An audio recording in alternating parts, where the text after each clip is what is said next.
एक गुरु है, उनका नाम है जग्गी वासुदेव। एक बहुत बढ़िया संस्था चलाते हैं, संस्था का नाम है ईशा योगा फाउंडेशन। वो हैं। ऐसे एक और गुरु थे, उनका नाम था श्री रजनीश, आचार्य रजनीश। शुरू में उनका नाम आचार्य रजनीश था, बाद में उन्होंने अपना नाम भगवान रजनीश रख लिया, बाद में उन्होंने अपना नाम ओशो रख लिया। बहुत से लोग, बहुत उनसे, आप लोग भी अगर जाके पेरेंट्स को बताएंगे ना हमने आज आचार्य रजनीश के बारे में पढ़ा, बहुत डांट खाएंगे। इसलिए मैंने बहुत मार खाई है उनकी किताबें पढ़ पढ़ के। ऐसे एक गुरु हैं कृष्णमूर्ति, जे कृष्णमूर्ति, जिद्दू कृष्णमूर्ति। ये लोग सब अपनी लाइफ में खुश हैं, इनको देख करके लोग भी बहुत खुश होते हैं, लेकिन ये लोग ये नहीं चाहते कि हमारे बच्चे उनकी तरह बने, क्योंकि ये लोग आध्यात्मिक गुरु हैं। आध्यात्म बहुत डरावनी चीज है, क्योंकि वो देखा गया है, मैं फिर से रिपीट करता हूं, आध्यात्म जिसको इंग्लिश में बोलते हैं स्पिरिचुअलिज्म, देखा गया है आदमी को घर बार, बाल बच्चे, रुपए पैसे, इन सब से दूर कर देता है। देखा गया है जो लोग अच्छे खासे घर में बाल बच्चे रखते हैं, पालते पोसते हैं, पढ़ते हैं, लिखते हैं, नौकरी करते हैं, पैसे कमाते हैं, वो जब आध्यात्मिक हो जाते हैं सब कुछ छोड़ छाड़ के आश्रम में जाके रहना चाहते हैं। इसीलिए लोग पूजा करते हैं इन लोगों की, लेकिन ये नहीं चाहते कि इनकी तरह बने। और अजीबोगरीब बातें भी करते हैं ये लोग। जग्गी वासुदेव बोलते हैं, एक बार मैं अमेरिका गया था, वहां पर वर्कशॉप कर रहे थे, ट्रेनिंग दे रहे थे लोगों को, और वहां मैं जब वर्कशॉप खत्म हो गई तो मैं ट्रैकिंग करने गया था। ट्रैकिंग जानते हैं ना, पहाड़ों में चलते हैं जब, तो उसको ट्रैकिंग बोलते हैं, वॉक करते हैं पहाड़ों में। तो बोलते वहां मैंने एक 400 साल पुराना आदमी देखा, खड़ा हुआ था, परेशान और दुखी। 400 साल पुराना आदमी बोलता है खड़ा है 400 साल से वहां पे, कैसे पॉसिबल है? इसीलिए ये लोग गलत समझे जाते हैं। पॉसिबल है 400 साल पुराने आदमी को देख पाना? नहीं पॉसिबल है, लेकिन उन्होंने कहा है इसको। आप नेट पे जाके सर्च करेंगे ना, जग्गी वासुदेव के लेक्चर्स यूट्यूब पे बहुत ढेर सारे मिलेंगे आपको, तो उस पर आपको मिलेगा, आप देखेंगे भी, आपको अवेलेबल है। ऐसे ही ओशो, एक बार उन्होंने लेक्चर दिया था, तब वो बता रहे थे कि मेरा जन्म 1100 साल पहले हुआ था, उसके बाद फिर 1100 साल बाद मैं अब इस जन्म में पैदा हुआ हूं। क्या तुक है, क्या प्रूफ है इसका? कोई प्रूफ ही नहीं। तो ये लोग ऐसी बातें करते हैं जिस पर हमको विश्वास नहीं होता।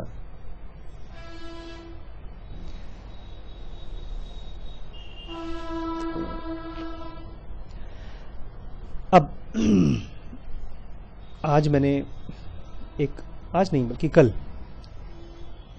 एक वेबसाइट है, उसका नाम है art of Zen, Zen habits. Zen habits, Zen मतलब जानते हैं ना आप? जेन माने चाइनीज वर्ड है जेन। जेन का मतलब, जेन बताते हैं कि एक अपभ्रंश है। अपभ्रंश जानते हैं? Wrong pronunciation. ऐसे बिहारी, पता है किस वर्ड से आया है? बिहार, विहार से। गौतम बुद्ध विहार करते थे, चलते थे, घूमते फिरते थे वहां पे, तो विहार विहार विहार क्या हो गया? बिहार हो गया। वह बहुत बार बोलते हैं तो हम लोग ब बोल देते हैं। वाजपेयी को हम लोग ने बाजपेयी बना दिया है। ये अपभ्रंश है। ऐसे ही जेन एक वर्ड है, उसका अपभ्रंश है, और वो वर्ड है, इंडियन वर्ड है वो, उसका नाम है ध्यान। ध्यान जब चाइना गया तो लोगों ने उसको चान बोलना शुरू कर दिया। ध्यान बोलने में थोड़ा दिक्कत है ना, द ध्यान, चान आसान है, चान बोलना शुरू कर दिया। और वही जब जापान में गया तो जेन बोलना शुरू कर दिया, और आसान हो गया।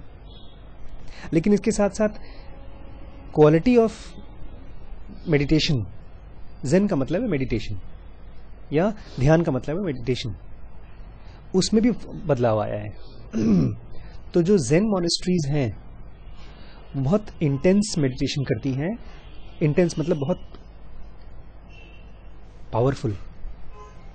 हमारे यहाँ जो पंडित पुरोहित है मंदिरों में जो ध्यान मन सिखाते हैं आपको, मैं उस कल परसों दुर्गाष्टमी थी ना, उसका स्वाहा स्वाहा स्वाहा कर दिया, खत्म, जाओ पूजा पाठ हो गया, पवित्र हो गए हम सब। लेकिन ये लोग इतनी आसानी से अपने आप को पवित्र नहीं मानते। ये लोग मानते हैं जब तक हमारा माइंड ऐसा ना हो जाए कि उसमें कोई भी अनवांटेड विचार आए ही ना, दैट इज पवित्रता। एक बहुत अच्छी कहानी है, आपको सुनना चाहिए। एक आदमी था, वो साधु बनना चाहता था, तो उसने छोड़ छाड़ करके साधु बन गया। और उसकी एक व्रत थी, एक उपवास था कि वो अग्नि यूज नहीं करेंगे। कुछ कल्ट होते हैं उनका अग्नि यूज नहीं करते, तो खाना आग में जो भी खाना पकाया जाएगा पका के नहीं खाएंगे। तो ज्यादातर फल खाते थे, कच्ची सब्जियां खाते थे। तो उनके बगल में पड़ोस में एक आदमी रहता था, वो किसान था या पता नहीं कुछ और रहा होगा, कसाई होगा, कोई भी शरीफ आदमी था। रोज आकर के इनसे बोलता था, गुरुजी थोड़ा सा आग दे देंगे। पुराने जमाने की बात है ना, उस समय माचिस नहीं हुआ करते थे, लोग आग बचा बचा के रखते थे। मतलब एक बार आग जल गई पत्थर से, उसको बुझने नहीं देते थे, जलती रहती थी, कुछ न कुछ लकड़ी उकड़ी जला के जलती रहती थी। गांव में मुझे भी याद है, चूल्हा बोलते थे, चूल्हा एक बार जब बुझा देते थे तब भी एक चूल्हा जलता रहता था। पता है कौन सा? दूध का। दूध की गांव में वो होती थी, क्योंकि दूध फट जाएगा तो एक मिट्टी का वो टाइप का बनाया जाता है, उसको हम लोग हांडी टाइप का कुछ बोलते थे, जमीन में फिक्स होती थी पत्थर की, और उसके नीचे कोयला रखते थे और उसके ऊपर दूध की हांडी रहती थी, एकदम धीमी आंच पे 24 घंटे वो जलती थी। तो कभी आपको आग चाहिए हो तो उसमें से आप निकाल करके ले जा सकते थे। तो और अगर किसी के यहाँ अग्नि खत्म हो गई है तो लोग मांगते थे उधार कहीं और से। तो जैसे हम लोग पैसे मांगते हैं उधार, वैसे आग मांगते थे। तो आते थे हमेशा वो बगल में गुरुजी के पास, गुरुजी थोड़ी सी आग मिल जाएगी। बोलते हैं यार हमारे मैं आग यूज ही नहीं करता। तो मैंने कहा ठीक है, चला गया वो। फिर 2-4 दिन बाद फिर से आया, वो बोलता है थोड़ी सी आग मिल जाएगी। तो मना कर दिया। 2 बार, 4 बार, 10 बार, 20 बार, 25 बार, काफी बार हो गया। एक दिन आया उसने, गुरुजी थोड़ी सी आग मिल जाएगी। गुस्सा हो गया खूब, समझ में नहीं आता तुम्हें, पागल हो तुम। बोलते जब आपके पास आग नहीं है तो कहां से निकाली?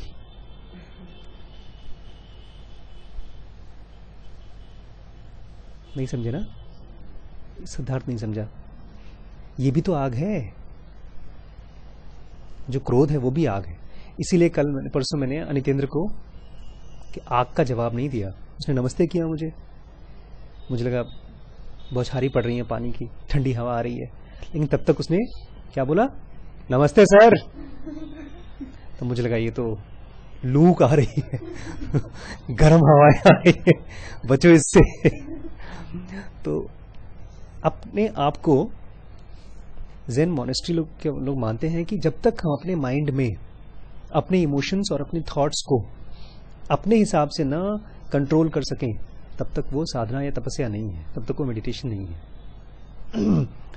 तो काफी टाइम पहले इनके बारे में मैंने सुना था। आज का जो आर्टिकल हम पढ़ेंगे that belongs to Leo Babauta, mister Leo Babauta के 4 या 5 शायद 6 बच्चे हैं इनके, बहुत यंग, 42 इयर्स के हैं। And he runs a website, blog rather, उसका नाम है zenhabits.net, और ढेर सारे वो आर्टिकल छोटे छोटे लिखते हैं। मुझे रेगुलर बेसिस पे इनके मेल्स आते हैं, लेकिन एज यूजुअल हम लोग मेल्स को क्या करते हैं, बड़े बड़े मेल्स को थोड़ा बहुत देखा, उसके बाद फटकार दिया। मैं फटकार देता था, लेकिन मुझे लगा कि यार ये तो बड़ा अच्छा है। आज का जो 2 टॉपिक हम लोग पढ़ने वाले हैं, उसमें से पहला टॉपिक है आर्ट ऑफ कोपिंग। कोप करना मतलब किसी चीज को कैसे हम फेस करें, कैसे बर्दाश्त करें। जैसे डर है तो कैसे बर्दाश्त करें, एग्जाम में फेल हो गए तो कैसे बर्दाश्त करें, या गुस्सा आ रहा है तो कैसे बर्दाश्त करें। तो कोप करना, आर्ट ऑफ कोपिंग। इसके लिए ये लोग ये इतना नहीं बोलते खाली आर्ट ऑफ कोपिंग, बोलते हैं underrated and essential art of coping. ये जो आर्ट है, ये जो कला है, ड्राइंग की तरह, पेंटिंग की तरह, म्यूजिक की तरह है, लेकिन इतना लोग पसंद नहीं करते इसको। अंडररेट है। अंडररेटेड मतलब बहुत लोग बहुत इनको तवज्जो देते नहीं, इसको इंपॉर्टेंस नहीं देते, लेकिन जरूरी भी है। So underrated and essential art of coping, तो Leo Babauta. You might think that when someone says I am coping, जब आपको कोई कह रहा है कि मैं कोप कर रहा हूं, मैं परेशानी से जूझ रहा हूं, फेस कर रहा हूं, that is not such a big deal, कोई बहुत बड़ी बात नहीं है। लेकिन ये गलत है, अगर आप ये सोच रहे हैं तो गलत है, ये बिग डील है। The skill of coping is highly underrated. ये जो कोपिंग वाली स्किल है ये बहुत अंडररेटेड है। अंडररेटेड मतलब हाँ, और इसकी और ज्यादा रेटिंग होनी चाहिए। आपको पता है टॉप नंबर 1 वेबसाइट कौन सी है दुनिया में, जो सबसे ज्यादा उसमें लोग ट्रैफिक, हाईएस्ट ट्रैफिक वाला website? Google. Number 2 Facebook. Number 3 YouTube. Number 4 Twitter नहीं है, बाइडू है, Baidu. It's a search engine. इन 5 पे अमेजॉन है। अगर ये देखना हो तो alexa.com भी देख सकते हैं। तो इसको बोलते हैं रेटिंग बोलते हैं। तो ये जो हमारा स्किल है ये बहुत अंडररेटेड है। Our ability to cope with difficult feelings can lead to major problems including health problems, financial ruin and work procrastination और इवन डेथ। क्या क्या दिक्कत हो सकती है अगर आपको कोप करना नहीं आता? 1, आपकी सेहत खराब हो सकती है। 2, आपको फाइनेंशियल प्रॉब्लम्स हो सकते हैं, गरीबी आ सकती है आपको। तीसरा, प्रोक्रेस्टिनेशन, काम को आप प्रोक्रेस्टिनेट कर सकते हो, मतलब कल कर लेंगे यार। और लास्टली, अगर आपको कोप करने नहीं आता तो you can even face death, मौत भी हो सकती है। कैसे? How can lack of coping skill lead to death और मेजर? इतनी बड़ी बड़ी प्रॉब्लम कैसे हो सकती है अगर हम कोप करना नहीं जानते? वेल लेट्स से देखते हैं, you are bored and lonely, आप अकेले हैं और लोनली हैं, but don't know how to cope with these feelings in a healthy way. लेकिन आप जानते नहीं कि अपने अकेलेपन को कैसे कोप किया जाता है सही तरीके से। तो आप करते क्या है?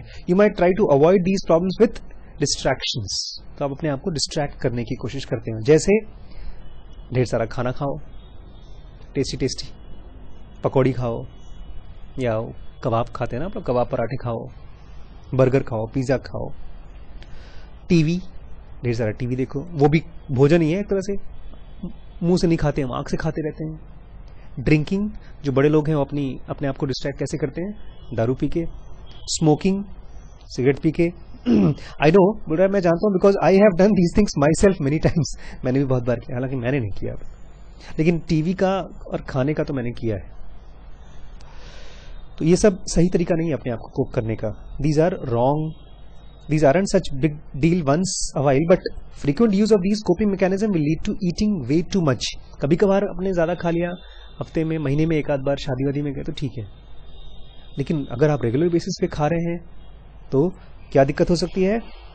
Long term health problems like obesity. Obesity जानते हैं? ओबेसिटी, सांस फूलना नहीं, ओबेसिटी मतलब होता है, मम्मी बोलती ना बेटा मेरा बहुत स्वस्थ है, ऐसे कट्टे मोटे ताजे बच्चे, ओबेसिटी बोलते हैं इसको। ओबेस मतलब मोटा, ओबेसिटी मतलब मोटापा। ओबेसिटी की बहुत बीमारियां निकल के आती हैं, जैसे शुगर की बीमारी होती है, सबको नहीं होती, सभी ओबेस को, लेकिन ओबेस को ज्यादा चांसेस होते हैं। हाई ब्लड प्रेशर होने के ज्यादा चांसेस होते हैं, हार्ट की प्रॉब्लम्स होने के ज्यादा चांसेस होते हैं। तो ओबेसिटी हो सकती है आपको ज्यादा खाने की वजह से, and even death because of heart disease, इससे मौत भी हो सकती है। What would be another way to cope? और कोई तरीका है कोप करने का? If you are bored you might cope by learning something new. अब बोर्ड हैं, अपने पास एक किताब रखिए और कुछ नया सीखने की कोशिश करिए। ये उससे हेल्दी तरीका है। इसके जरिए आप अपने ई सेंटर को खुराक नहीं दे रहे हैं, अपने आई सेंटर को खुराक दे रहे हैं। तो एक तो ये हो गया लर्न समथिंग न्यू, और टैकलिंग अ न्यू चैलेंज, या कोई नया चैलेंज ले लो जो आपने पहले सोचा था करूंगा लेकिन नहीं कर पा रहा था। If you are lonely you might try to exercise, दौड़ने की कोशिश करो। फिल्मों में दिखाते हैं बहुत बार, गुस्से में होते हैं तो लोग दौड़ने की कोशिश करते हैं। बड़े बड़े बिजनेसमैन अपने आप को बिजनेस टेंशन से को कोप करने के लिए सुबह सुबह एक्सरसाइज करते हैं बहुत रेगुलरली। इनफैक्ट मैंने पढ़ा है कि जो अंबानीज हैं, अनिल अंबानी, मुकेश अंबानी, उनकी जो पहली मीटिंग होती है, उनके जीएम डीएम काफी लोग होते हैं, उनके साथ दौड़ते दौड़ते बीच पर उनको चलना होता है। वो दौड़ते दौड़ते मीटिंग करते हैं, फर्स्ट सेकंड मीटिंग, फिल्मों में भी दिखाते हैं बहुत बार ऐसे। तो आप एक्सरसाइज कर सकते हैं, लिख सकते हैं, जैसे आपने कहा writing can be a very good coping mechanism. It is underrated coping mechanism. हम लोगों को लगता है कि लिखने से क्या हो जाएगा सर, बट राइटिंग ट्रांसफॉर्म्स. जो एनर्जी यहाँ पर डिस्टर्बेंस यहाँ पर घूम रही है, वू वू वू करके मच्छर की तरह घूम रही है, आप जब लिखना शुरू करते हैं तो ये जो एनर्जी है यहाँ से निकल के आपके हाथों से नर्व्स और खून के फॉर्म में उंगलियों में आती है, और उंगलियों के फॉर्म में पेंसिल में आती है, और पेंसिल से निकल के कहाँ आती है? एग्जैक्टली. जो राइटर्स थे, जो राइटर्स हैं, वो एक तरह के दिमाग में थॉट्स आते हैं, उनको लिखना होता है, उनको नहीं लिखेंगे तो परेशान हो जाएंगे, और उससे निकल के आई हैं scriptures, Ramayana, Veda. They are result of coping with their own lives. तो आप अपने बारे में लिख सकते हैं. Teach yourself new skill और मीट न्यू पीपल. नए नए लोगों से मिलने की कोशिश करिए. ये भी एक तरीका है कोप करने का. जब आप नए आदमी से मिलेंगे तो आपको आपकी जो अवेयरनेस है वो ऑटोमेटिकली बढ़ जाती है. अवेयरनेस जानते हैं किसको बोलते हैं? अवेयरनेस वो चीज़ है जो कॉफ़ी पीने पे बढ़ती है. अवेयरनेस वो चीज़ है जो सुबह सुबह मुंह हाथ धोने पर बढ़ती है. अवेयरनेस वो चीज़ है जो सोने पर कम हो जाती है. अवेयरनेस. तो नए लोगों से मिलेंगे तो आपकी अवेयरनेस बढ़ जाती है. So how you cope can be the difference between good life and sick one. तो बेसिकली डिफरेंस कैसे आता है? हम सब परेशान हैं, लेकिन उस परेशानी को कोप कैसे कर रहे हैं. अगर हेल्दी तरीके से कोप कर रहे हैं तो आप एक अच्छे आदमी बनेंगे, या तो आप बीमार बन जाएंगे गलत तरीके से कोप करेंगे तो. We all have unhealthy coping mechanisms and finding better ways of coping will help us procrastinate less, eat healthier, exercise and be happier. तो जब भी कोप करना हो तो जान लीजिए या तो ये मौका है स्वस्थ रहने का, इंटेलिजेंट बनने का, या तो बीमार बनने का. So coping is like a currency which you can spend to become sick or you can spend to become rich. Now एक और तरीका बता रहे हैं कोप करने का. एक उसको टूल मान लीजिए, तरीका नहीं, टूल, औजार. Self compassion. कंपैशन मतलब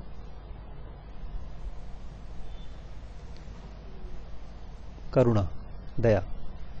बचपन से इतनी डांटें खा रखी है हमने माँ बाप से कि हम अपने आप से प्यार करते ही नहीं है.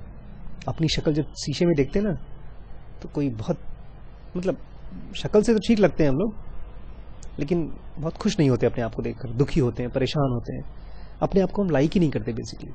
हमारे सामने और अगर मेरे बगल में एक मेरा कलीग खड़ा हो जाए जो थोड़ा सा ज़्यादा पैसे वाला है या ज़्यादा नंबर पाता है, लगता है.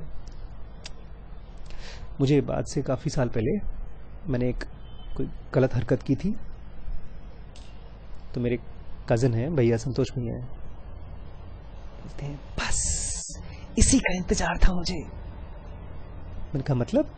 बोलते कान पक गए थे हमारे, तुम्हारी बड़ाई तुम्हारी बड़ाई तुम्हारी बड़ाई सुन सुन के हमारे माँ बाप ने हमारे कान पका दिए थे कि मुन्ना ये है, मुन्ना वो है. अब तुमने वो हरकत किया, अब हमारे माँ बाप हमको कोसते नहीं है. नहीं तो हमेशा बोलते थे मुन्ना की तरह बनना, मुन्ना की तरह बन. मेरा नाम बचपन का मुन्ना था. मैंने गलत हरकत क्या थी, मैं घर छोड़ के कहीं चला गया था काफी दिन के लिए.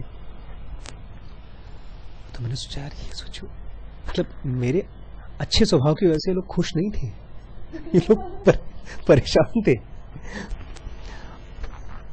तो जब लोग इतना हेट करते हैं माँ बाप हमको, या हमारे दोस्त या हमारे टीचर्स, सब बहाना खोजते हैं प्यार करने का, लेकिन वो बहाना मिलता नहीं है. अच्छे नंबर मिलेंगे तो प्यार करेंगे,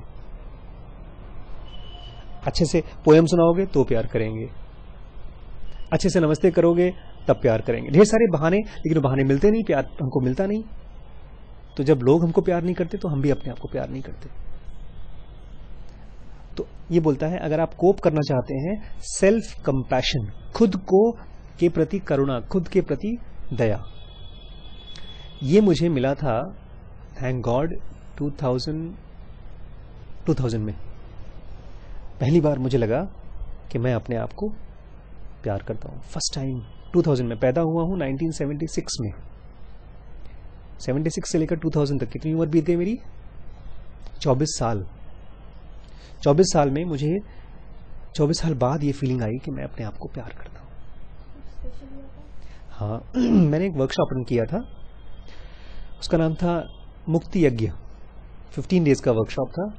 उसके लिए मैंने 3-4 महीने में पैसे इकट्ठे किए, चेन्नई गया मुंबई से, और वहाँ पर वर्कशॉप अटेंड किया। और वहाँ पर उन्होंने कुछ सेंटेंसेस बोले। उन सेंटेंसेस को जब मैंने सुना तो मुझे अपने लिए प्यार आ गया। उसमें से एक सेंटेंस था, you are not what you think you are. What is different from what was or what should be. In fact, हाँ, ये specific sentence था. Please get rid of what should be in your life. ढेर सारे should be है मेरी life में। should be जानते हैं क्या होता है? should be एक अंग्रेजी का स्ट्रक्चर है। should be, you should be a good boy, मतलब तुम्हें होना चाहिए, अच्छा बच्चा होना चाहिए। You should always tell truth, तुम्हें हमेशा सच बोलना चाहिए। यू शुड बी ऑनेस्ट, तुम्हें ईमानदार होना चाहिए। You should be intelligent. ढेर सारे शुड भी माँ बाप ने लगा रखे थे। हर एक शुड ऐसा लगता था जैसे गले में एक फंदे की तरह पड़ा हुआ होगा। नहीं मालूम था, मुझे पता था हाँ ये सब अच्छी चीजें तो होनी चाहिए। उस दिन जब शुड मैंने हटाया एक एक करके, चलो मैं झूठ बोलता था तो शुड भी हमेशा मुझे खींचता रहता था जब झूठ बोलता था। जब मैंने इसको हटा दिया तो मुझे अपने बड़ा रिलीफ महसूस हुआ। आचार्य जी ने बोला था वहाँ पर, आचार्य अक्षमती थी, एक लेडी थी, बोलती है अपनी लाइफ से सारे शुड भी हटा दीजिए। बहुत हल्का महसूस किया और इसने जादू की तरह काम किया था मेरे साथ। और जब मैंने ये प्रसाद रिम्पी को दिया, रिम्पी जब मुझसे पहली बार मिली तो किसी कारण से 4-5-10 मीटिंग हुई, गिल्ट के मारे रो रही थी। तो मैंने कहा रिम्पी ये जो गिल्ट है ना, गिल्ट एक्चुअली है क्या? तुम कुछ कर रही हो और तुम्हें कुछ नहीं करना चाहिए। तो नहीं करना चाहिए क्या है? Should be. और जो तुम कर रही हो वो इज है। तो उसमें से कौन सा पकड़ना है? जो है वही है ही तुम्हारे पास, और कुछ है ही नहीं। तुमने जबरदस्ती शुड बी पकड़ रखा है। तो शुड बी को बोलो बाय बाय। अगर तुम्हें लगता है तुम बदतमीज और बहुत दुष्ट लड़की हो तो जानो कि ठीक है, मैं बदतमीज और दुष्ट हूं, मुझे कोई तमीजदार और अच्छा बच्चा नहीं बनना है। उसको हटा के देखो थोड़ी देर। ये मेंटल एक्सरसाइज है आपके लिए, बट जब आप करेंगे ना, अपने को 10 मिनट 15 मिनट के लिए सोचेंगे चलो जो मैं हूं मैं वही हूं, कुछ और बनने की कोशिश नहीं करेंगे, तो आपको बड़ा हल्का महसूस होगा। वो जो हल्का महसूस होना है, that is because of self compassion. आप अपने को प्यार कर रहे हैं। मैं जैसा हूं वैसे अपने आप को प्यार करूं। तब से लेकर आज तक कोई मुझसे पूछता है तुम्हारी जिंदगी में सबसे अच्छा आदमी कौन है? मैं खुद। तुमसे ज्यादा इंटेलिजेंट कोई है? ना। तुमसे ज्यादा स्ट्रांग कोई है? ना। होंगे, अपने लिए होंगे। मैं तो अपने लिए हूं। कंपटीशन भी नहीं है मेरा, कोई कंपैरिजन भी नहीं है। अगर कोई बंदा मुझसे बहुत अमीर आदमी है और मैं अमीर नहीं हूं तो ठीक है, वो अपनी जिंदगी में बहुत अमीर है, मैं अपनी जिंदगी में बहुत अमीर हूं। तो मैं अपने आप को बहुत प्यार करता हूं। इसको थोड़ा सा कंफ्यूजन में मत पड़िएगा। एक होता है प्यार जिसको बोलते हैं नार्सिसिज्म, उससे थोड़ा सा सेल्फ कंपैशन को अलग करना है हम लोगों को। नार्सिसिज्म एक बीमारी है, साइकेट्रिक बीमारी है। वो एक बंदे का नाम था नार्सिस नाम था शायद। वो हमेशा अपनी शक्ल शीशे में देखता था और शीशे में देख देख के हमेशा बोलता था मैं कितना सुंदर हूं, मैं कितना सुंदर हूं। पानी में देखता रहता था। जब भी पानी में देखता था बेसिकली अपने आप से हिप्नोटाइज था वो। Narcissism is not self compassion. Narcissism किसी और को देखता ही नहीं है। Narcissism is a kind of ego कि मेरे सामने कोई कुछ नहीं है। सेल्फ कंपैशन क्या है कि आप बहुत अच्छे हैं, मैं भी बहुत अच्छा हूं, मैं अपने आप को माफ करता हूं। कोई गलतियां की हैं तो मैं अपना माफ करता हूं। Basically self compassion is forgiving oneself. Narcissism मतलब नाक ऊंची करके ऐसा बड़ी सी चलना, जबरदस्ती का घमंड अपने ऊपर। तो ये डिफरेंस ध्यान रखना पड़ेगा। एक तरफ है खुद को माफ कर पाना, खुद को प्यार करना, और एक तरफ है खुद के ऊपर बहुत घमंड होना। पता है घमंड क्या होता है? घमंड ये होता है एक टेढ़ा हाथ ऊपर की तरफ निकला हुआ हमेशा। पब्लिक के सामने तो बड़ा अच्छा लगता है लेकिन दर्द बहुत करता है। बहुत देर तक आप रख नहीं सकते। सूट पहन के जाओ शादियों में, कब तक पहन सकते हो? जब तक शादी हो, उसके बाद जल्दी से आकर के निकाल करके लुंगी पहनना पड़ेगा, शॉर्ट्स पहनना पड़ेगा, नाइट सूट पहनना पड़ेगा। क्यों? क्योंकि वो रिलैक्सिंग नहीं है। So self compassion has to be different from, understood different from what? Narcissism. When you find yourself facing difficult feelings, your first reaction might be to avoid thinking about the feeling. शुरू में आपको लगेगा कि यार ये जो negative feeling है, डर है या गुस्सा है या दुख है, इसको अवॉइड करो, दूर हो, इससे दूर रहो. Let's say someone close to you has got sick or died. आपका कोई नजदीकी बीमार पड़ गया है तो मर गया, जैसे आपका case. You might not want to face the pain. आपके अंदर में जो चल रहा है वो पेन है और उसको आप फेस नहीं करना चाहते.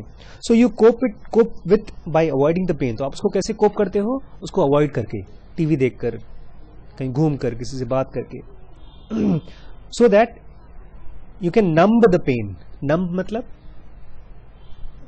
सुन करना, नंब मतलब सुन करना.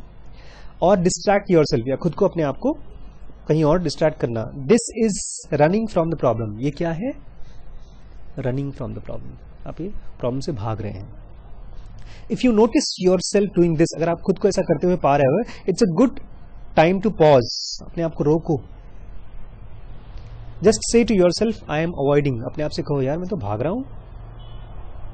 अगर मुझे डर लग रहा है, डर में होता क्या है? हार्ट बीट बढ़ती है, हाथ में कपकपी होती है, कभी कभी पसीना आता है, कभी कभी डर के मारे आंसू निकलते हैं, कभी कभी हाथ पैर रोंगटे खड़े हो जाते हैं. जैसे कल उस फिल्म में बोलता है ना, जब वो भूत को देखता था तो उसके रोंगटे खड़े हो जाते थे. तो बोलता है उस समय आप अपने आप को ये बोलो कि मैं अवॉइड करने की कोशिश कर रहा हूं. नाउ इंस्टेड ऑफ अवॉइडिंग, और अब अवॉइड करने के बजाय you have the chance to gently turn around the pain and say I M hurting.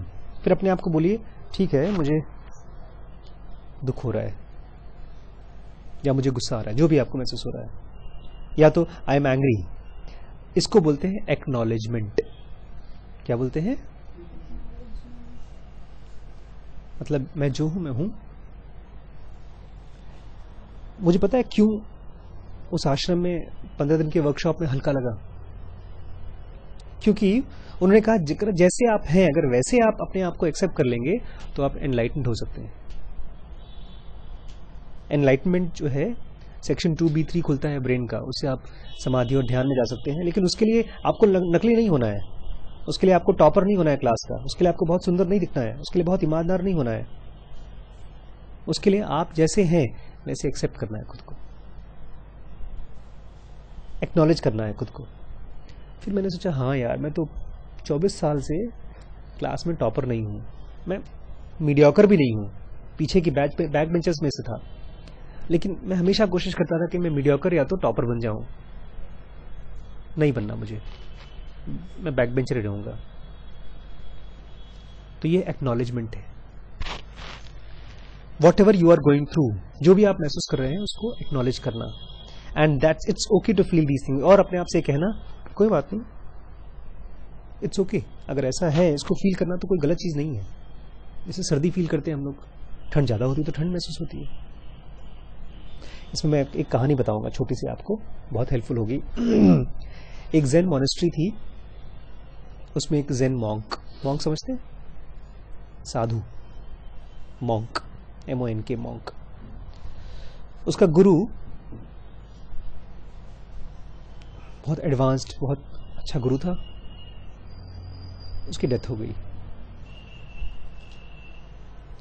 तो अब उसके बाद जो गुरु बनने वाला था वो भी बहुत एडवांस्ड मास्टर था, ज़ेन मॉन्क था. तो जब गुरु के अंतिम संस्कार करके आया, खूब जोर जोर से रो रहा था बेचारा, आंखों से धर धर आंसू बह रहे थे. बाकी लोग आश्रम में बड़े आश्चर्यचकित हो गए कि आप तो मॉन्क हैं, आपके आंसू क्यों बह रहे हैं? आप तो जानते हैं ना वो मरे नहीं है. मरने के बाद आदमी की फिजिकल बॉडी मिट्टी में मिल जाती है और मॉलिक्यूलर बॉडी मॉलिक्यूलर वर्ल्ड में चली जाती है. कुछ नुकसान तो होता नहीं है. आप तो ये सब जानते हैं, आप तो हम लोग को पढ़ाते हैं सब. बोलते हैं हाँ, लेकिन मेरे आंसू आ रहे हैं, उस फिजिकल बॉडी के लिए आ रहे हैं. जो आने दो उसको, कुछ देर आएंगे फिर खत्म हो जाएगा. वो अपने आप से ये नहीं कह रहा है कि रोना मत बोल रहा है. अगर आंसू आ रहे तो आने दो, बोलता है अपने आप, अपने शिष्यों को बोलता है चिंता मत करो, ये बहकर अपने आप शांत हो जाएंगे। जैसे जब बाढ़ आती है, नदी का पानी बाहर आता है, फिर जब बाढ़ चली जाती है तो नदी का पानी अपने आप ठीक हो जाता है। ऐसे मेरे अंदर में इमोशन का बाढ़ है और नदी का पानी बाहर आ रहा है आंखों से, ठीक हो जाएगा। जब इमोशन शांत हो जाएंगे ठीक हो जाएगा। तो अपने आप को ये कहिए, it's okay to feel these things. Next, you can deal kindly with the pain, और अपने आप पेन से बहुत प्यार से डील करिए। विथ द बोर्डम और गिल्ट, बोर्डम हो या तो गिल्ट हो, और ग्रीफ और एंगर। बोर्डम मतलब समझते हैं, जब बोर होते हैं हम लोग। ग्रीफ दुख है, गिल्ट मतलब पश्चाताप, दोष या तो अकेलापन। These are all very difficult and it's okay to feel them. हम लोगों को लगता है कि ऐसा महसूस नहीं करना चाहिए हम लोगों को, न गिल्टी होना चाहिए हमको, न अकेलापन महसूस होना चाहिए। ये सारे के सारे दिमागी मौसम है। क्या है? मौसम। कभी सर्दी होती है, कभी गर्मी होती है, तो हम उसके लिए अब भाई जितना बर्दाश्त कर पाते हैं बर्दाश्त करते हैं, नहीं तो रजाई लेकर ओढ़ लेते हैं। ऐसे ही ये सब दिमागी मौसम है, आप इनसे भागेंगे नहीं, ये कह रहा है। These are all very difficult and it's okay to feel them and it's okay to confront yourself with kindness। और अपने आप को प्यार और कंपैशन और करुणा से इन मौकों पर, जब ऐसे मौके आएंगे, तो जब आदमी पता है सुसाइड क्यों करता है ऐसे मौकों पर, अकेलेपन में, क्योंकि वो अपने आप को सजा देना चाहता है। मुझे यही लगा यार कि मैं मारना क्यों चाहता हूं, अपने आप को टॉर्चर क्यों कर रहा हूं। तो उसके बाद फिर मेरे को कभी सुसाइड का थॉट ही नहीं आया कि मैं अपने आप को बहुत प्यार करता हूं। अगर माँ बाप मुझे परेशान करेंगे ना, चला जाऊंगा घर से, कहीं दूर जाके रहूंगा। चाय बनाकर, चाय बेचकर, मुझे चाय बनानी आती है, और अच्छी चाय की मार्केट इतनी ज्यादा है कि मैं कहीं पर भी पैसा कमा सकता हूं। छोटी सी खरीद लूंगा स्टोव वगैरह, चाय बना करके बेचूंगा। ऐसा भी ख्याल आया अपने आप कि मैं अपने आप को बचा के रखूंगा। मैं अपने आप को कैसे बचाऊंगा? जैसे मैं अपने बच्चे को बचाना चाहता हूं। तो ये कब कर पाएंगे आप? जब आप अपने आप को प्यार से और दया के साथ ट्रीट करेंगे। लेकिन हम तो अपने आप को टॉर्चर करते हैं। जैसे फिल्मों में देख लिया, ठीक है तुम मुझे नहीं मिलोगी ना, तब मैं तुम्हें बताता हूं। एक फिल्म आई है, प्यार का पंचनामा नंबर 2, देखा है? देखिए, उसमें 3 लड़कियां हैं। बेचारी लड़कियों को बहुत खराब खराब दिखाया गया है। 3 लड़के हैं, उनको बड़ा अच्छा दिखाया गया है। जिंदगी में इतना साफ नहीं होता कि लड़कियां खराब लड़के अच्छे। कुछ हर चीज सफेद और काली नहीं होती, ग्रे होती है। बट अल्टीमेटली तीनों अपने आप से प्यार करते हैं, छोड़ देते हैं लड़कियों को। लड़कियां दुखी दुखी सी दिखाई गई हैं। लेकिन मुझे ये भी पता है, अगर लड़कियों को देखो तो वो भी बोलेंगे ठीक है भैया तुम जाओ, मैं भी अपने आप से प्यार करती हूँ। You can survive only if you love yourself, if you are kind to yourself. और एक और बात जानिएगा, जो आदमी खुद से काइंड होगा वही आदमी दूसरों से भी काइंड हो सकता है। अदरवाइज केवल हम काइंडनेस का नाटक करते हैं। बहुत बार हम लोग कहते हैं ना, आई हेट यू, इसका मतलब प्यार था ही नहीं, नाटक था। कुछ देर के लिए कर रहे थे, बाद में जब पर्दा हटा गुस्सा आ गया। तो जब आप खुद को प्यार कर सकेंगे तभी दूसरे को माफ कर सकते हैं। एक बार क्या हुआ, हमारे घर में एक ज्योति आती है, काम धाम करती है।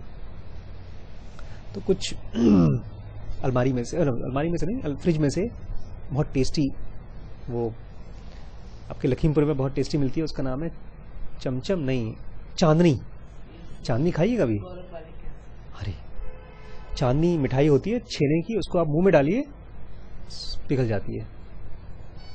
चांदनी थी उसमें 4-5, 2 गायब।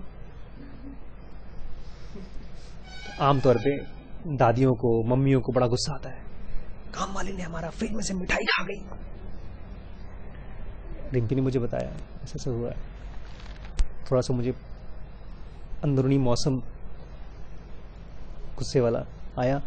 फिर मैंने उसको देखना शुरू किया मौसम को, फिर वो ठंडा हो गया, क्योंकि मैं फिर सोचा यार मैं भी तो बचपन में से चुरा चुरा के खाता था। मैंने घर पे खूब, मम्मी मंगाती थी मिठाइयाँ, लेकिन देती तब थी जब खराब होने लगती थी। बचा बचा के रखती थी, तो हम लोग चुरा चुरा के खा लेते थे उसको। मुझे लगा यार मैं भी तो ऐसे ही करता था, लेकिन ये मैं अपने आप को प्यार करता हूँ तभी मैं उसके लिए, मैंने कहा रिम्पी होगी तो कोई बात नहीं, थोड़ा सा खा लेती है। कितना खा लेगी? 10 खाएगी, 20 खाएगी, 2 ही तो बेचारी ने खाया है। आदमी की खुराक कितना है, आदमी कितना खाना चाहता है? जितना मैं खाऊंगा, 2 का 4 खा लेंगे, 4 का 6। तो आप कब दूसरों को प्यार कर सकते हैं या दूसरों पर दया कर सकते हैं? जब आप खुद से खुद को दया करते हैं, खुद को प्यार करते हैं।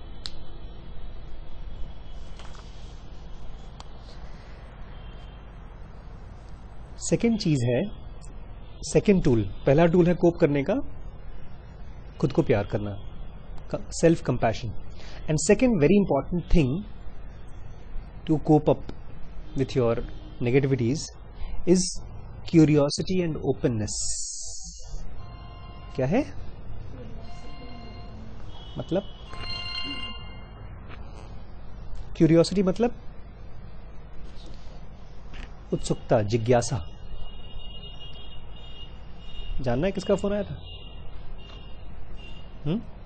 जानना है? नहीं, आपके अंदर में क्यूरियोसिटी नहीं है, फोन किसका आया है जानने की। जिज्ञासा। जैसे ही हमारे को कोई नेगेटिव फीलिंग आती है, हमारी जिज्ञासा उसको जानने के लिए खत्म हो जाती है। बोल रहा है you have given yourself some compassion, but what to do about these difficult feelings. प्यार तो कर रहे हैं, लेकिन इन फीलिंग्स के लिए करें क्या? I suggest curiosity. मैं तुम्हें कहता हूं कि तुम क्यूरियस हो जाओ इनके लिए। Stay with the feelings you are having, इन फीलिंग्स के साथ रहो। Be curious about what it is like, जानने की कोशिश करो कि होता कैसा है। For example, if you are feeling overwhelmed with a project, आपको कुछ काम मिला स्कूल से, बहुत ज्यादा है आपके लिए, आप डर गए, ओवरवेल्म हो गए, मेरे से तो नहीं हो सकता। Instead of avoiding the project, seeking distraction by procrastinating, आप उसको छोड़ करके कुछ और करना चाहते हैं। Try staying with this feeling of being overwhelmed, तो डरे हुए की फीलिंग के साथ रुकिए वहीं पर, कुछ और मत करिए, रुकिए। It is not fun feeling, मुझे पता है अच्छा नहीं लगता वो feeling, and you will want to run, आपको मन करेगा भागो यहां से, but be curious what it is like, just feel overwhelmed without running. Krishnamurti इसको बहुत अच्छे तरीके से बोलते हैं, बी विथ वॉट इज, जो भी है उसको आप वहीं रहकर देखिए। उस कंडीशन में आपका दिमाग कैसे मेटामॉर्फोसिस होता है उसमें। मेटामॉर्फोसिस जानते हैं क्या होता है? बायोलॉजी का बड़ा डरावना वर्ड है मेटामॉर्फोसिस, बदलाव। मैंने देखा था ये, मैंने जब अच्छे से खराब होता है तब दिखता नहीं है, इसको आप पीछे जब देखेंगे तब दिखेगा। जैसे आपने देखा स्कूल में, आपने देखा कि अचानक खराब से अच्छे हो गए आप कुछ देर के लिए। मैंने भी इसको देखा था जब रिम्पी से मेरी लड़ाई हो रही थी, तो मैंने उसमें पता नहीं कहां से डिसीजन आया कि मैं 3 स्टेप करूंगा, उसके बाद लड़ाई करूंगा। मैंने रिम्पी कुछ बोली, तुम ऐसा कर रहे हो, तो मैंने कहा हम ऐसा करो, तुम ऐसा कर रही हो। मैंने कहा रुको, मैं तुमसे लड़ूंगा लेकिन थोड़ी सी एनर्जी लेने के बाद। बोलते मतलब? मैंने कहा बाद बात करता हूं। तो मैं दूसरे कमरे में गया, वहां पर लेट गया, मोटी सी किताब पेट पर रखी, 10 रिम्पी को भी लगा होगा भाड़ में जाए। मैं 5-10 मिनट जब, उसके बाद मैंने देखा मेरे थॉट्स के मेटामॉर्फोसिस हुए। जो पहले ही थॉट रहा था तुमने ऐसा क्यों नहीं किया, मेरे मन में आ रहा था यार मैंने ऐसा क्यों नहीं किया उसके लिए, मेरी भी तो यहां पर, मैं ऐसा बोल सकता था, मैं उसको प्यार से बोल सकता था। आप देखोगे अचानक वो पत्ते जो पीले थे हरे हो जाएंगे। पत्ते मतलब विचार, पीला मतलब गुस्सा खराब, और हरे मतलब प्यार भरे। आज मैंने एक ब्लॉग लिखा है कि लोग प्यार में गिरते हैं, बोलते हैं ना फॉलिंग इन लव, बट मैं तो रिम्पी से राइजन इन लव हो गया। उसमें प्यार में पड़ा तो मैं प्यार में उठ गया। छोटा सा ब्लॉग में आपको दूंगा, आप पढ़िएगा। तो आप लेकिन इसको देख कब पाएंगे इस फीलिंग को, जब आप उसके साथ रहेंगे, क्यूरियस रहेंगे कि होता क्या, जब मुझे गुस्सा आता है देखूं क्या होता है, मैं भी देखना चाहता हूं जब मुझे गुस्सा आता है तो होता क्या है। ऐसे आप खड़े होकर देखेंगे, शीशे में अगर देख पाए तो और अच्छा रहेगा। Face the feeling with attitude of openness. ऐसे देखिए जैसे किसी और की फीलिंग है। देखते हैं तो कोई आपके सामने गुस्सा कर रहा है तो आप उसको ऐसे मुस्कुरा कर देखते हैं। सर पढ़ाने आए थे, बच्चों ने तो उनकी खींच ली सर की, लेकिन हम उसको क्यों ऐसे देखते हैं? बिकॉज वो हम नहीं है, वो कोई और है। ऐसे जब आप अपने ही फीलिंग को देखेंगे, क्यों बेटा बहुत हीरो बन रहे थे, अब पता चला। एक बार एक आदमी था, अपने घर में काम कर रहा था, उसकी वाइफ दौड़ी आई, बोलती एक आदमी पागल, बहुत बड़ा पागल आदमी है। क्यों? बोलते वो रास्ते पर फिसल गया है और हंस रहा है। बोलते ये तो बड़ा कमाल का आदमी होगा। बोलते क्यों? बोलता है वो आदमी खुद के ऊपर हंस रहा है। तो गया उससे मिलने, बोलता है भाई क्यों, तुम अपने ऊपर हंस रहे हो, तुम्हारे पर तो लोगों को हंसना चाहिए, तुम केले पर तुम्हारा पैर पड़ गया, तुम गिर गए। बोलता है हाँ बहुत बार लोगों के ऊपर हंसा हूं, लेकिन अब मुझे अपने ऊपर हंसी आती है। You must be very observant man जो अपने ऊपर हंस सकता है। Curiosity means that we don't instantly decide we know this is horrible experience and try to run away. Curiosity का मतलब क्या है? हम नहीं डिसाइड कर लेते क्या बहुत बेकार बुक है, छोड़ो मैं नहीं पढ़ना चाहता, या बहुत बेकार फीलिंग है मुझे इसको फेस नहीं करना है। क्यूरियोसिटी मतलब है मुझे नहीं पता क्या है, ये क्यों पता है मैं पढ़ रहा हूं अभी। इसके मैंने 4-5 पेज पढ़े, मैंने अपने 4 ब्लॉग्स बना रखे हैं, चारों में फटाफट चेंज किए, ठीक करना शुरू किया। ऐसा लगा जैसे किसी ने मुझे जादुई छड़ी दे दी या दवाई दे दी कि फट से दवाई दो और मरीज ठीक। इसने मुझे बहुत सी ऐसी चीजें बताई हैं जिसकी वजह से मेरा वेबसाइट ठीक हो सके। तो लेकिन ये आती कब है? क्यूरियोसिटी, जिसमें आप पहले से डिसाइड नहीं करते हैं कि ये फीलिंग खराब है, ये फीलिंग अच्छी है, आप उसको जानना चाहते हैं कि फीलिंग है कैसी। It means we decide we don't really know what this will be like and we would like to find out more. हम ये डिसाइड करते हैं कि मुझे पता नहीं, गुस्सा आ रहा है, मुझे पता नहीं मैं कैसे बिहेव करूंगा, देखता हूं। बहुत बार हम पहले से डिसाइड कर लेते हैं, अब देख लो मुझे गुस्सा आ रहा है, मैं पीट दूंगा, मैं पहले से बता रहा हूं। तुम्हें कैसे मालूम कि तुम पीट दोगे? लेकिन लोग इसको सेल्फ प्रोक्लेम्ड प्रोफेसी कर देते हैं। बहुत बार पीटने का मन नहीं करता, फिर भी पीटते हैं क्योंकि बोल दिया था, इज्जत का सवाल है। होता है स्कूल में, मुझे बहुत बार बच्चों को डांटने वाटने का मन नहीं करता, लेकिन डांटना पड़ता है। तो बोलता है पहले से डिसाइड नहीं करना है। It is learning stance instead of one that assumes we know what things will be like. ये मत डिसाइड करो, ये समझो कि उस कुछ एंगर का कुछ और पर्सपेक्टिव हो, तब आप देखेंगे आप कृष्ण की तरह हो जाएंगे। कृष्ण को कितना भी गुस्सा आता था फिर भी वो बैलेंस मेंटेन करते थे। कृष्ण ने कसम खा रखी थी कि मैं युद्ध भूमि में, जो युद्ध हुआ था ना महाभारत का, उसमें अस्त्र और शस्त्र नहीं उठाऊंगा। उठाया था? नहीं याद है आपको? भीष्म खुश हो गए थे, बड़ी अच्छी सुंदर फोटो है उसमें, भीष्म ऐसे नीचे खड़े होकर बोल रहे आओ मुझे मारो, और कृष्ण ने अस्त्र नहीं उठाया, लेकिन गुस्से में दिखाते हैं कि उन्होंने एक पहिया उठा करके उनको मारने के लिए चले थे। बहुत फेमस फोटो है, नेट पर आप देखेंगे। तो ये भी खुश कि मैंने आपसे अस्त्र उठवा लिया, लेकिन उन्होंने अस्त्र तो उठाया नहीं, उन्होंने तो पहिया उठाया।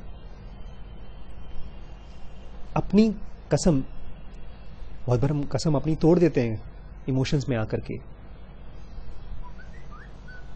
तो it's an approach of exploring new territory. ये समझिए कि अपने आप को नई नई चीजें खोजने जा रहे हैं, हम अपने ब्रेन में ही नई चीजें खोजने जा रहे हैं। And finding out what this new experience has store in us. हमारे दिमाग में कौन कौन सी नई नई पोटेंशियल है, क्या क्या पॉसिबिलिटी है, देखते हैं। मैं 2 मिनट में खाली बता दूंगा बेनिफिट्स क्या है कोपिंग के। प्रोक्रेस्टिनेशन खत्म होता है, मतलब जो हमारे टालने की एबिलिटी जो होती है ना, आदत, वो खत्म होती है। एंगर, फ्रस्ट्रेशन हमारे काबू में होते हैं, और अनहेल्दी जो खाना, टीवी, ये सब की हैबिट खत्म हो जाती है। और इस पे हम लंबी बात करेंगे, बीमारी और डेथ पर भी विजय पा सकते हैं। हम लोग लंबी अगली बार बात करेंगे। स्लीप वाला टॉपिक हम लोग कर लेंगे। आज नहीं, लंबा टॉपिक हो गया आज।